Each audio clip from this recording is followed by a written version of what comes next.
অধ্যাপক আসিফ নজরুল স্যার ৫ই আগস্টের আগ পর্যন্ত ডক্টর আসিফ নজরুল ইসলাম আওয়ামী লীগের কাছে এক ধরনের শত্রু হিসাবে চিহ্নিত ছিলেন। বিভিন্ন সময়ে তার যে অফিস কার্যালয় আছে সেখানে ছাত্রলীগ এবং যুবলীগের নানান ধরনের হয়রানিরও তিনি শিকার হয়েছেন, বা আমলা মন্ত্রী পর্যায়ে তিনি টার্গেটেড একজন ব্যক্তি ছিলেন। এরপর সরকার পতন হলো। অন্তর্বর্তী সরকারের খুবই প্রভাবশালী একজন উপদেষ্টা তিনি। কেউ কেউ বলে থাকেন যে ডক্টর ইউনূসের সরকারটাকে পেছন থেকে যারা চালাচ্ছেন তাদের মধ্যে ডক্টর আসিফ নজরুল ইসলাম একজন, আর খুবই গুরুত্বপূর্ণ একটা মন্ত্রণালয়ের দায়িত্বে তিনি এই মুহূর্তে আছেন। তো ক্ষমতায় বসার পর তাকে নিয়ে আলোচনা সমালোচনা নানান ধরনের অনলাইনে সাংবাদিক ইলিয়াস থেকে পিনাকি থেকে শুরু করে অনেকেই নানান হুমকি ধামকিও তাকে বিভিন্ন সময় দিচ্ছেন। এই সকল প্রতিবন্ধকতাকে পাশ কাটিয়ে আসিফ নজরুল ইসলাম তার কাজের সফলতা আসলে কতটুকু আনতে পারছেন। আজকে আমরা যেই সুসংবাদটা দিতে যাচ্ছি, আসিফ নজরুল স্যারের গতকালকে তিনি যে সুসংবাদটা দিয়েছেন, এতে পুরো বাংলাদেশের পোলাপাইন, বিশেষ করে পোলাপাইন মেয়েরা সবাই, আমার কাছে মনে হয় যে আমজনতা যারা অ্যাডাল্ট আছেন, ম্যাচিউর আছেন, প্রত্যেকেই খুশি উচ্ছ্বসিত হয়েছেন। আর বিশেষ করে আরেকটা সুসংবাদও আছে, সেটা আমি ভিডিও শেষ প্রান্তে দিচ্ছি।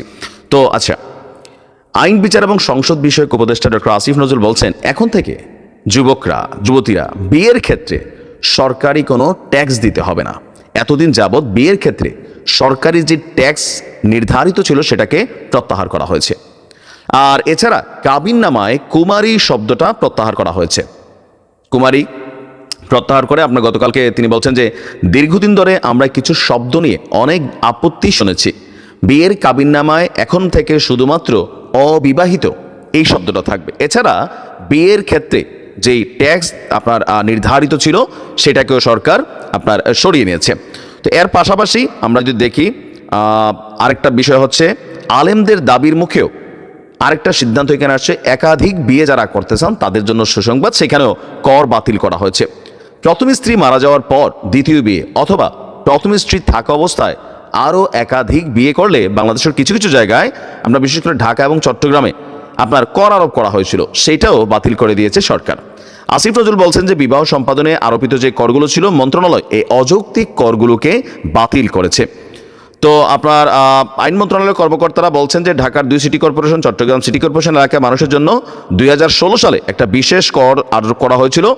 ওই কর অনুযায়ী প্রথম বিয়ে বা প্রথম স্ত্রীর মৃত্যুর পর আবারও বিয়ে করার জন্য এখানে কিছু জায়গায় কর দিতে হতো। প্রথম স্ত্রীর জীবদ্দশায় দ্বিতীয় বিয়ের জন্য বরকে 5,000 টাকা, দ্বিতীয় স্ত্রীর জীবদ্দশায় তৃতীয় বিয়ের জন্য বরকে 20,000 টাকা কর দিতে হবে, আর চতুর্থ বিয়ের জন্য বরকে কর দিতে হবে 50,000 টাকা।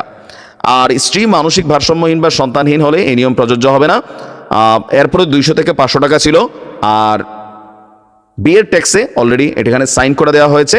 আর আজকের থেকে আপনারা চাইলে, আমরা যদি দেখি, ট্যাক্স ছাড়া আপনি বিয়ে করতে পারবেন। তো আমি মনে করি এটা খুবই সুন্দর একটা জিনিস দিয়েছে। যাদের একাধিক বিয়ে করার সুযোগ আছে বিয়ে করেন, কোনো সমস্যা নাই, সরকার বিয়ের ট্যাক্স ফ্রি করে দিয়েছে।